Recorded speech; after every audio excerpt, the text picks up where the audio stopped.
Na fria madrugada de Nuremberg, o silêncio da prisão era pesado, quase palpável. Faltavam apenas 2 horas para que a justiça dos vencedores fosse cumprida, mas o destino já havia traçado outro desfecho. Um guarda inicia sua ronda final, à luz de sua lanterna varrendo a penumbra. Ao inspecionar a cela do prisioneiro mais proeminente dos julgamentos, ele encontra uma cena congelada no tempo. Hermann Göring, o homem que um dia fora o segundo mais poderoso do Terceiro Reich, jazia imóvel em sua cama estreita. Ao seu lado, uma nota manuscrita. Em sua boca, os fragmentos de uma cápsula de cianeto de potássio. O marechal do Reich, em seu último ato, ludibriara a todos. O homem que colecionava títulos como troféus, que comandara a Luftwaffe e orquestrara a perseguição aos judeus, recusava-se a conceder aos aliados a satisfação de executá-lo como um criminoso comum. Ele não seria quebrado pela justiça deles. A notícia se espalhou como fogo, deixando para trás uma pergunta que ecoava pelos corredores da prisão. Como um homem sob vigilância constante por 11 meses, um piloto condecorado que se tornara arquiteto da máquina de terror nazista, conseguiu ocultar um veneno tão letal?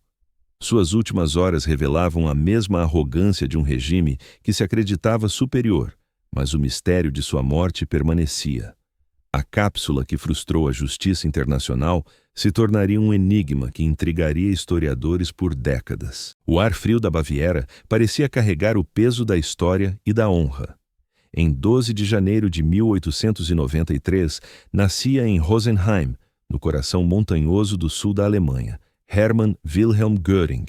Ele era o herdeiro de uma linhagem prussiana tradicional, uma família onde a obediência, a honra e o serviço ao Estado eram valores sagrados, inquestionáveis. Seu pai, Heinrich Göring, havia servido como cônsul-geral alemão na África Sudoeste, uma das mais turbulentas colônias do Império. Esse passado militar e colonial moldou profundamente o ambiente em que o jovem Hermann cresceu.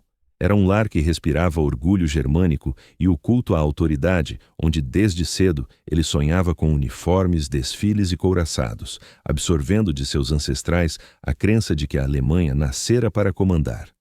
Quando a Primeira Guerra Mundial explodiu, Göring já era um oficial determinado, servindo no 112º Regimento de Infantaria. Contudo, ele logo percebeu que sua ambição não seria saciada no lamaçal das trincheiras. Um corpo fragilizado o afastou do fronte terrestre, mas o destino o guiou para os céus. Em 1915, ele se transferiu para o serviço aéreo do Exército, uma arma experimental onde encontrou sua verdadeira vocação. Ali, no espaço aberto e perigoso do combate aéreo, Hermann Göring descobriria o campo ideal para o heroísmo e para o seu ego. Como piloto de caça, sua audácia e precisão o destacaram rapidamente. Em pouco tempo, ele conquistou 22 vitórias aéreas confirmadas, tornando-se um ás da aviação e um símbolo do guerreiro de elite do novo Império Alemão. Os registros militares de Berlim documentam sua ascensão vertiginosa. Ele foi condecorado com a Cruz de Ferro de primeira classe e, em 1918, com a mais alta honraria prussiana, concedida apenas aos pilotos que demonstravam coragem e liderança excepcionais. Após a morte do lendário Manfred von Richthofen, o Barão Vermelho, Göring foi escolhido para sucedê-lo no comando da Jagdgeschwader I. Liderar a unidade de elite da aviação alemã era uma posição de prestígio, mas também de imensa pressão, especialmente quando o destino da guerra já se mostrava sombrio. Apesar de tudo, ele manteve o moral do esquadrão até o colapso final. Mas o armistício de 1918 destruiu mais do que o exército alemão. Ele esfacelou o orgulho de uma geração inteira.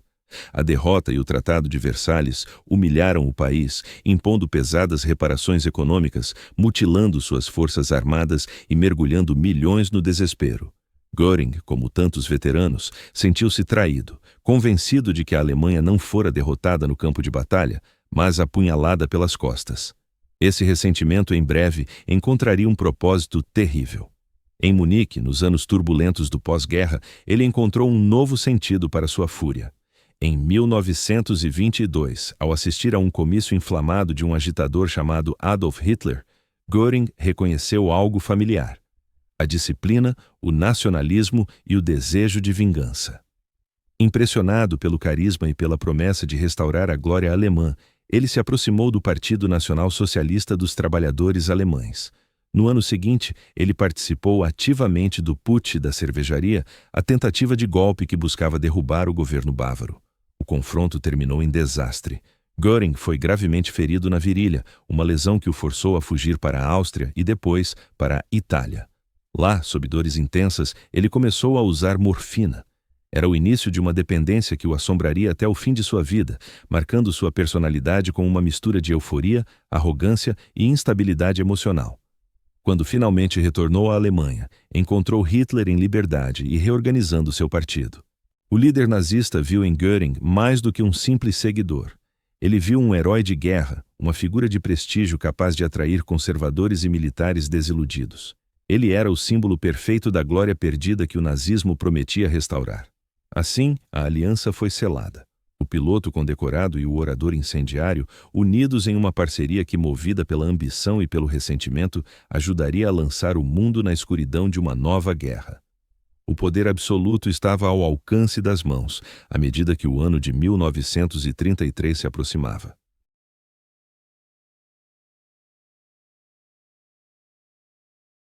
O ano era 1933. Enquanto até a Alemanha se curvava a um novo poder, um homem via sua lealdade finalmente recompensada.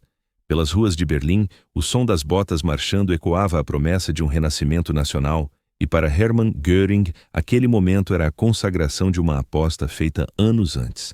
Ele havia arriscado tudo em Hitler e agora chegara a hora de colher os frutos. Os documentos oficiais do Reich revelam como, em questão de meses, os títulos se acumularam. De primeiro-ministro da Prússia a comissário do Reich para a aviação e ministro do interior. Nenhum outro colaborador do Führer recebeu um acúmulo tão vasto de funções tão cedo. Göring não era apenas um administrador. Ele se tornou a engrenagem que conectava o poder político ao aparato repressivo do novo regime. A partir de seu gabinete, ele controlava a polícia, a Gestapo e toda a máquina burocrática prussiana. A legalidade era apenas uma formalidade e, logo, nem isso seria necessário. Em 1935, a farsa foi abandonada. A Luftwaffe, reconstruída em segredo por anos sob sua supervisão, foi oficialmente apresentada ao mundo, numa violação aberta do Tratado de Versalhes. Era o renascimento do orgulho militar alemão e o mais visível símbolo do desafio de Hitler às potências ocidentais. Göring, agora comandante em chefe da nova Força Aérea, desfrutava do prestígio de um conquistador moderno, ciente de que a supremacia nos céus seria a chave para a próxima guerra. Mas o poder de Göring se estendia muito além dos uniformes e dos aviões. Em 1936, Hitler o nomeou chefe do Plano Quadrienal, um programa ambicioso destinado a preparar a economia alemã para o conflito que se tornava inevitável. Com este cargo, Göring se tornou o senhor absoluto da indústria do Reich. Ele controlava as minas, as fábricas, o comércio exterior e até mesmo a força de trabalho. Cada tonelada de aço, cada litro de combustível e cada hora de trabalho nas fábricas eram contabilizados sob sua autoridade.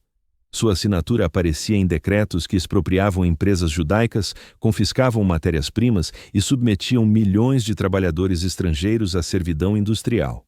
Para ele, a economia era uma arma, e o objetivo era claro: rearmar a Alemanha até que nenhuma nação ousasse desafiá-la novamente. Enquanto isso, em sua suntuosa propriedade de Karin Hall, entre reuniões pomposas e caçadas luxuosas, o marechal construía um império pessoal dentro do império de Hitler. O luxo que abrigava uniformes extravagantes, joias e uma vasta coleção de arte contrastava com a brutalidade das fábricas e dos campos de trabalho que sustentavam seu poder. Em 19 de julho de 1940, após a vitória fulminante sobre a França, Hitler selou sua lealdade com uma honra sem precedentes.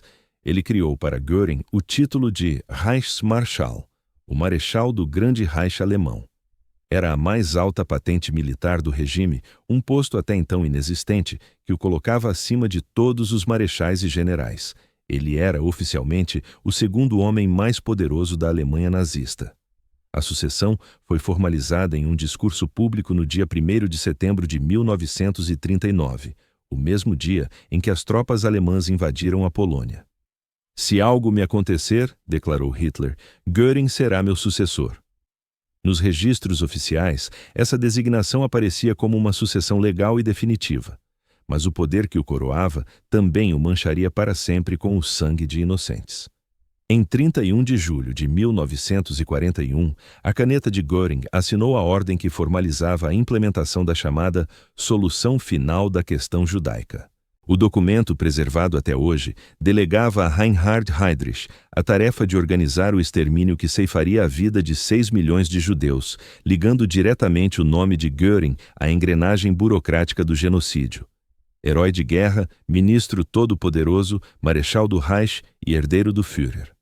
A ascensão de Hermann Göring parecia não ter limites, mas por trás das condecorações e dos uniformes bordados, a sombra da decadência já começava a crescer. E o brilho de sua estrela em breve começaria a se apagar.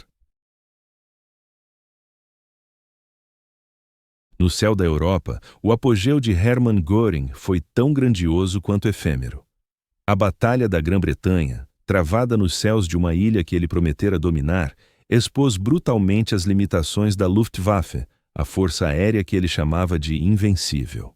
As grandes promessas feitas a Hitler ruíram diante da determinação britânica. Os bombardeios incessantes sobre Londres, conhecidos como Blitz, não quebraram o moral da população nem neutralizaram a força aérea real. Pelo contrário, os caças Spitfire e Hurricane, guiados por um inovador sistema de radar, infligiram perdas devastadoras aos pilotos alemães. O que deveria ser uma conquista brilhante transformava-se dia após dia em uma humilhação silenciosa. A aura de invencibilidade do Marechal do Reich começava a se dissipar. Em 1941, a invasão da União Soviética apenas aprofundou o desastre. Göring havia assegurado ao Führer que a Luftwaffe seria suficiente para subjugar qualquer inimigo, mas a realidade da frente oriental foi implacável. A vastidão territorial, o clima severo e o ressurgimento da Força Aérea Soviética minaram as capacidades alemãs. Aeronaves e pilotos experientes eram perdidos em um ritmo alarmante, e a Luftwaffe, antes um símbolo do poder nazista, começava a se fragmentar sob o peso de uma guerra impossível de vencer. À medida que as derrotas se acumulavam, Göring afastava-se cada vez mais da linha de frente. Em Karinhal, sua luxuosa propriedade nos arredores de Berlim, ele buscou refúgio na ostentação, cercado por tapeçarias, esculturas e pinturas pilhadas de museus europeus e coleções judaicas. Testemunhos descrevem um homem fisicamente deteriorado, obeso e dependente de morfina desde os anos 20, completamente alheio à realidade militar e política do Reich, que ele mesmo ajudara a construir. Enquanto a Alemanha queimava, o segundo homem do Reich vivia em um delírio de opulência e negação. Abril de 1945. Com o Exército Vermelho às portas de Berlim e Hitler entrincheirado em seu bunker, Göring cometeu o erro que selaria seu destino. No dia 23 de sua residência em Berchtesgaden, ele enviou um telegrama ao Führer. Acreditando que o isolamento de Hitler significava sua incapacidade, ele pedia autorização para assumir a liderança do Reich. A reação foi imediata e furiosa. Hitler interpretou o gesto como uma traição e os registros nazistas descrevem seu descontrole. Em poucas horas, por ordem direta do próprio Führer, o marechal foi destituído de todos os cargos, expulso do partido e colocado sob custódia. Sua queda fora tão rápida quanto sua ascensão. Poucos dias depois, Hitler cometeu suicídio em Berlim, e a Alemanha se rendeu incondicionalmente. E Göring, outrora o segundo homem mais poderoso do Terceiro Reich, o herói da Primeira Guerra e símbolo da máquina militar nazista, era agora um prisioneiro das forças americanas. Diante dele, apenas o colapso de tudo o que ele ajudara a erguer e a inevitável justiça dos vencedores. Na poeira do Terceiro Reich em colapso, um acerto de contas se aproximava. Para Hermann Göring, o fim chegou não com o estrondo de uma batalha, mas com a rendição silenciosa de um homem que se via como prisioneiro de guerra e não como um criminoso. Em 9 de maio de 1945, ele se apresentou às forças americanas na Baviera com uma arrogância intacta. Ao contrário de muitos líderes nazistas que buscaram o anonimato na fuga, Göring fez questão de anunciar sua identidade. Apenas o marechal do Reich, Hermann Göring, declararia ele aos seus captores, como se o título ainda carregasse o peso de um império. Nos meses de cativeiro que antecederam o julgamento, uma transformação silenciosa ocorreu. Forçado a se desintoxicar da morfina sob supervisão médica, o homem obeso e sedado começou a desaparecer. Em seu lugar, ressurgia o estrategista articulado e brilhante que ele um dia fora, recuperando a lucidez e a aparência afiada. O palco para seu último grande espetáculo estava sendo montado. 20 de novembro de 1945. No Palácio da Justiça de Nuremberg, o Tribunal Militar Internacional deu início ao primeiro grande julgamento por crimes de guerra da história.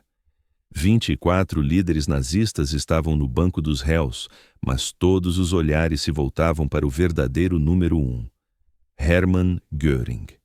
As transcrições oficiais documentam como ele rapidamente se tornou o líder não oficial dos acusados.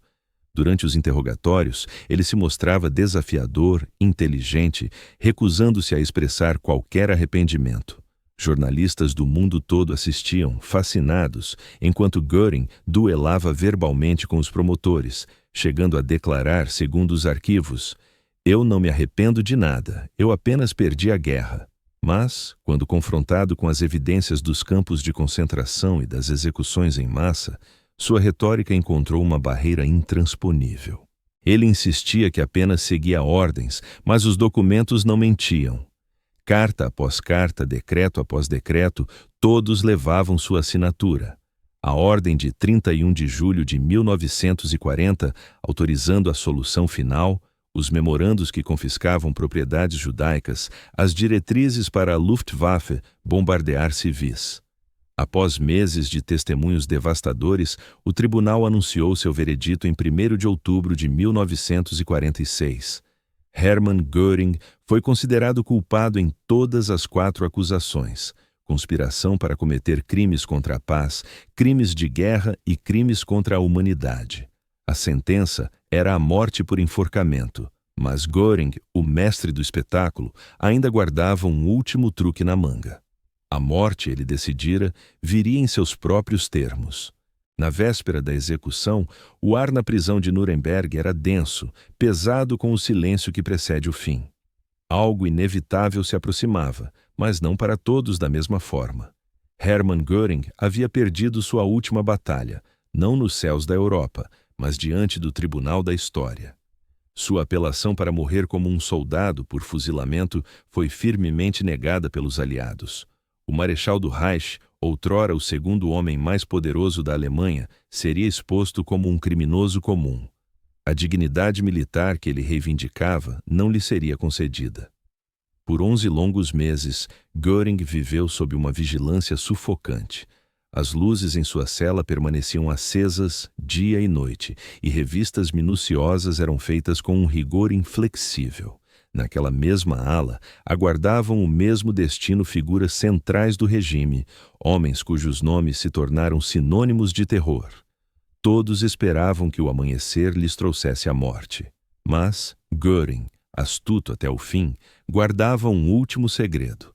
Por volta das 10h45 da noite, o silêncio da prisão foi quebrado. O guarda noturno, ao passar pela cela número 5, percebeu que o prisioneiro não se movia. Ele o chamou sem resposta. Ao abrir a porta, encontrou Göring deitado em sua cama com um semblante estranhamente sereno. Ele estava morto. Ao lado do corpo, um pequeno bilhete manuscrito e, entre os dentes, fragmentos de vidro, os restos de uma cápsula de cianeto. O documento encontrado continha uma última provocação, escrita com a mesma altivez que sempre o acompanhou. Ele preferia tomar o próprio veneno a ser executado por seus inimigos. A notícia se espalhou pelo mundo em questão de horas, um escândalo que abalou a autoridade dos aliados.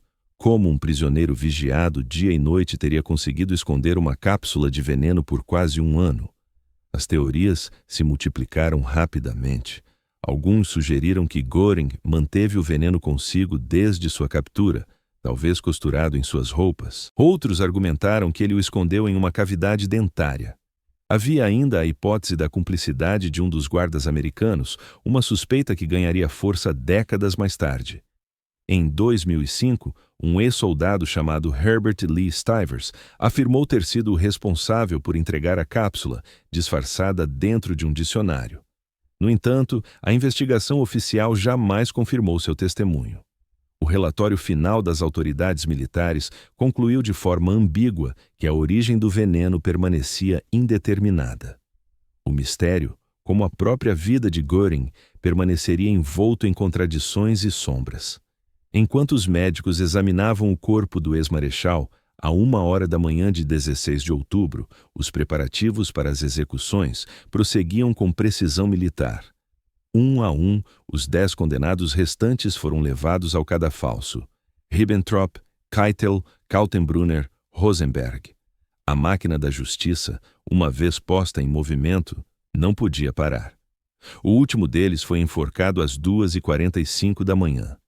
Göring escapou da forca, mas não do julgamento da história. Seu corpo foi fotografado como prova da morte e depois cremado. As cinzas foram lançadas em um rio na Baviera, um gesto deliberado para impedir que qualquer túmulo se transformasse em local de peregrinação. Assim, encerrava-se a trajetória do homem que voou entre a glória e a ruína, selando seu destino com o mesmo veneno que simbolizou o fim de um império de destruição. Na quietude de sua cela, o homem que fora o segundo no Reich preparava seu último ato de desafio. Hermann Göring morreria como viveu, arrogante e desafiador e recusando-se a aceitar a responsabilidade moral por suas ações. Seu suicídio foi uma tentativa final de controlar a própria narrativa, de negar aos vencedores a imagem de seu corpo balançando na forca. Mas o que a figura de Göring revela sobre a natureza do mal? Sua perversidade não brotava do fanatismo ideológico de um Himmler, nem da eficiência metódica de um Eichmann.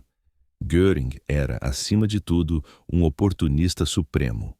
Um homem que leiloou suas condecorações de guerra por poder ilimitado, transformando sua posição em um império pessoal de riquezas roubadas e privilégios obscenos. Os arquivos de Nuremberg pintam o retrato de um homem que assinava ordens para a morte de milhões sem hesitar. Ele organizou o saque sistemático de nações inteiras e construiu um aparato de terror que devastou vidas por todo um continente. E que, quando confrontado com a montanha de evidências de seus atos, simplesmente deu de ombros. O julgamento de Nuremberg, onde Göring era a figura central no banco dos réus, estabeleceu precedentes jurídicos que ecoam até hoje. A jurisprudência internacional sobre crimes contra a humanidade, a responsabilidade de comandantes e a inadmissibilidade da defesa de ordens superiores nasceu em parte da necessidade de julgar homens como ele.